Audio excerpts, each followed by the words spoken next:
Estate market का सबसे hot project DH Lahore phase 10। आज हम लोग बात करेंगे डीएच लाहौर फेज़ 10 के हवाले से कि क्या फेज़ 10 मुस्तकबिल में वाक़ई मुनाफ़ा बख्श प्रोजेक्ट है, फाइल्स की खरीदो-फ़रोख्त किस तरह की है यहाँ पे, और अगर आप कम बजट के अंदर यहाँ पे आज इन्वेस्टमेंट करते हैं, तो फ्यूचर के अंदर आप करोड़ों यहाँ कमा सकते हैं। तमाम हक़ाइक़ और फेज़ 10 का कंप्लीट पोस्टमार्टम करेंगे हम लोग इस वीडियो के अंदर। हमारे साथ मौजूद होंगे मोहम्मद मुनीब, डिस्कस करेंगे हम लोग फेज़ 10 के हवाले से। चलते हैं अपनी वीडियो की तरफ। अस्सलाम वालेकुम मुनीब भाई। वालेकुम सलाम। थैंक यू वेरी मच, आपने मुझे इनवाइट किया। मुनीब भाई, काफ़ी ज़्यादा ये चीज़ देखने में हमें नज़र आ रही है, फेज़ 10 के हवाले से लोग काफ़ी ज़्यादा क्यूरीज़ आती हैं। यहाँ पे एक तो फाइल सिस्टम के हवाले से हमें बताइएगा, और क्यों फेज़ 10 को काफ़ी ज़्यादा हॉट प्रोडक्ट कंसिडर किया जाता है? क्यों इतना हाइप इसकी क्रिएट है? एक्चुअली अभी आने वाले टाइम में फ्यूचर फेज़ 10 का ही है, ऑब्वियस बात है, क्योंकि जो मेन बैलेट है सभी फेजेस का हो चुका है ऑलमोस्ट। फेज़ 13 का अभी तक कोई फ़ैसला नहीं हो पाया लोकेशन का। इस वजह से अभी तक का सबसे हॉट टॉपिक जो है फेज़ 10 ही है, क्योंकि एक तो इसका प्रॉपर बैलेट नहीं हुआ, एक ये प्रॉपर अभी डेवलपमेंट इसमें ऑन ग्राउंड आनी है, मैप आना है, डेवलपमेंट होनी है, फिर प्लॉट्स आने हैं। तो अभी इसमें प्रॉफिट रूम बहुत ज़्यादा है। अभी ये इनिशियल स्टेजेस पे है, तो आप जानते हैं कोई भी प्रोजेक्ट, स्पेशली डीएचए का कोई भी फेज़ हो जो इनिशियल स्टेजेस पे हो, तो वो सबसे हॉट केक जाना जाता है। एक ये काफ़ी ज़्यादा चीज़ देखने में नज़र आ रही है। लोग कहते हैं ये काफ़ी पुराना ये प्रोजेक्ट है, जो कि अभी तक डीएचए इसको डेवलपमेंट या इस तरह की कोई चीज़ हमें दे नहीं सका। इसकी लॉन्चिंग कब तक हुई थी? और क्या देखते हैं फेज़ 10 के हवाले से, कितना पुराना ये फ़ेज़ है, और फ्यूचर ये इसका कितने टाइम तक ये आपको ऑन ग्राउंड चीज़ें आती हुई नज़र आएँगी? बहुत जल्द इंशाल्लाह आपको चीज़ें ऑन ग्राउंड नज़र आ जाएंगी। बहुत से पॉकेट्स जो हैं लैंड के एक्वायर कर लिए गए हैं। देखिए, ये कोई एक छोटा सा प्रोजेक्ट नहीं है, 2018 में ये लॉन्च हुआ है। फिर इसकी टाउन प्लानिंग का काम होता है। सबसे पहले जो स्टेज होती है, लैंड एक्विजिशन का काम होता है। अभी आप जितने भी फेजेस देख रहे हैं, अभी जो ऑन ग्राउंड फेज़ है सबसे बड़ा है फेज़ 9 प्रिज्म। अब ये उसके बाद ये उससे भी मेगा प्रोजेक्ट है। इसका मास्टर प्लान तैयार है, इसका टाउन प्लानिंग का प्रोसीजर होता है, वो करना होती है, और लैंड एक्विजिशन ऑलमोस्ट 60% से प्लस हो चुकी है, और साथ-साथ बाकी की लैंड भी एक्वायर की जा रही है, जो कि चीज़ें टाइम टेकिंग प्रोसेस होती हैं। और इसका बहुत जल्द बैलेट भी आपको देखने को मिलेगा।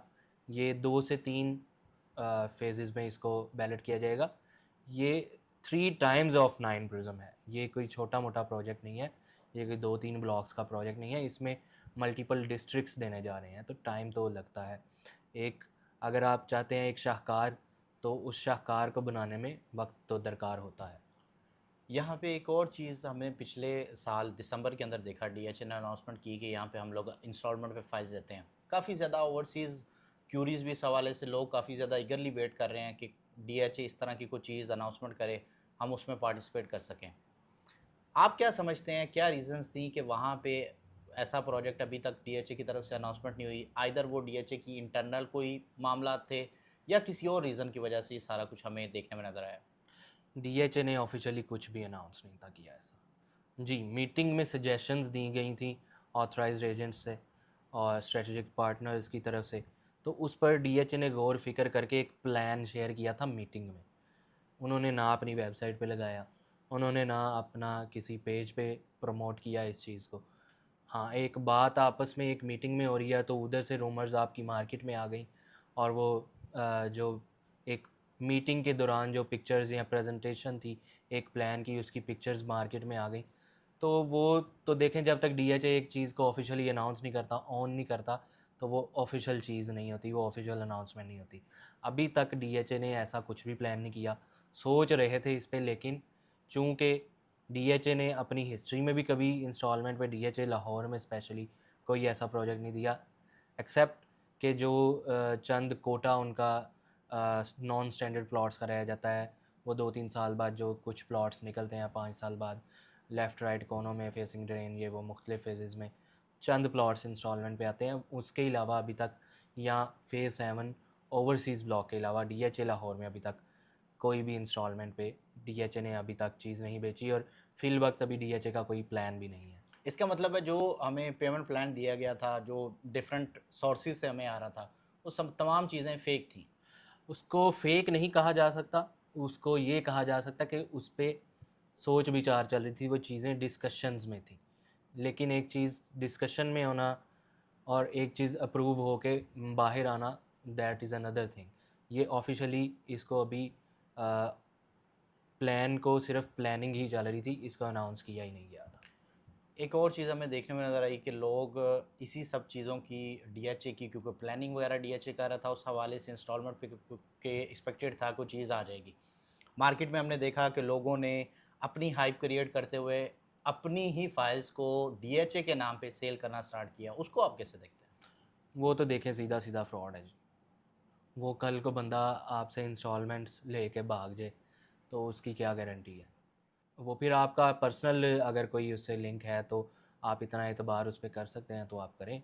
अदरवाइज़ मैं तो ऐसी चीज़ों को ना एनकरेज करता हूँ, ना प्रमोट करता हूँ। फाइल्स की तरफ अगर आते हैं तो रेजिडेंशियल में यहाँ पे किस-किस कैटेगरी की आपको फ़ाइल मिल जाती है? कौन-सी बेहतर है? बाइंग किस में करनी चाहिए जो लॉन्ग टर्म में हमें फ़ायदा देके जाएगी? देखिए, अगर हम मार्केट नॉर्म्स देखें तो रेज़िडेंशियल में जो ज़्यादा स्कोप होता है, 5 मरला और कनाल का सबसे ज़्यादा स्कोप होता है। अब कैटेगरीज़ की आपने जो क्वेश्चन किया, कैटेगरीज़ इसमें 5 मरला, 10 मरला, 8 मरला, 1 कनाल और 2 कनाल की रेज़िडेंशियल फाइल्स हैं। अब इसमें सबसे ज़्यादा प्रॉफ़िट किसमें मतवक्का है? मैं समझता हूँ कि 2 कनाल में सबसे ज़्यादा प्रॉफ़िट रेशो है। फिर अगर हम 1 कनाल और 5 मरला को देखें, तो ये मार्केट की हॉट सेलिंग आइटम्स में आ जाता है। तो ये एनी टाइम बायर सेलर इसका मौजूद होता है। 10 मरला भी अच्छी है फॉर इन्वेस्टमेंट। सबसे ज़्यादा जो एक मार्केट में ट्रेडेबल चीज़ है वो 5, 10 मरला और 1 कनाल आप कह सकते हैं। फिर जो 8 मरला रेज़िडेंशियल फ़ाइल है वो फॉर रेज़िडेंशियल पर्पज़ लोग जो एंड यूज़र्स हैं ज़्यादातर वो बाय करते हैं और बहुत ज़्यादा ट्रेड के लिए मार्केट में 7 मरला 8 मरला के प्लॉट्स किसी भी सोसाइटी में ट्रेड नहीं होते।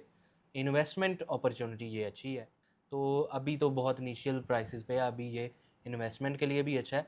लेकिन फिर मैं वही बात करूँगा, अगर मार्केट नॉर्म्स देखें तो 5 मरला और 1 कनाल नंबर 1 पे ट्रेड के लिए, फिर 10 मरला सेकंड नंबर पे और प्रॉफ़िट रेशो मैं समझता हूँ जो आपका 2 कनाल है वो अभी डबल ऑफ द प्राइस से भी ऊपर जाना है।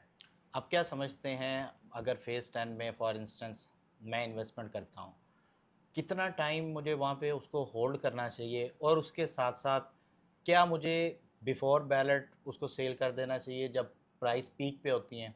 या मुझे फ़ायदा तब होगा जब मैं इसको प्लॉट में कन्वर्ट करूँगा? देखिए, इससे आप 2-3 दफ़ा फ़ायदा हासिल कर सकते हैं। फाइल्स जब तक इनिशियल स्टेजेस पे होती हैं और मेन बैलेट या प्रॉपर बैलेट नहीं हो जाता एक फ़ेज़ का, इसमें multiple times up and down देखना होते हैं। तो इसमें आप अच्छा प्रॉफ़िट इस तरह भी गेन कर सकते हैं कि आप ट्रेड करें, अगर आप लोकल हैं, पाकिस्तान में रहते हैं। तो जब प्राइसेस ऊपर जाती हैं, आपको लगता है कि ये अच्छी प्राइस है, तो आप उसको बेचें। आप उसको बेच के एग्ज़िट लें, दोबारा जब डिप आए, तो आप उसको दोबारा बाय करें। तो जो ओवरसीज़ लोग हैं, उनके लिए तो ये फ़िज़िबिलिटी नहीं है। वो लॉन्ग टर्म होल्डिंग करें, कम से कम 3 से 5 साल होल्डिंग टाइम आप माइंड में रखें। और अगर वो ओवरसीज़ लोग ऐसे हैं कि अक्सर पाकिस्तान चक्कर लगता रहता है, तो वो इस तरह इसको प्लान करें कि अगर मेरे नेक्स्ट ट्रिप पे इसकी प्राइसेस अच्छी हैं, तो इसको सेल आउट करके प्रॉफ़िट निकाल के दोबारा बाय कर लें। जो लॉन्ग टर्म इन्वेस्टमेंट में फिर अगर बिलीव करते हैं तो फिर वो इसको टिल बैलेट इसको होल्ड करें।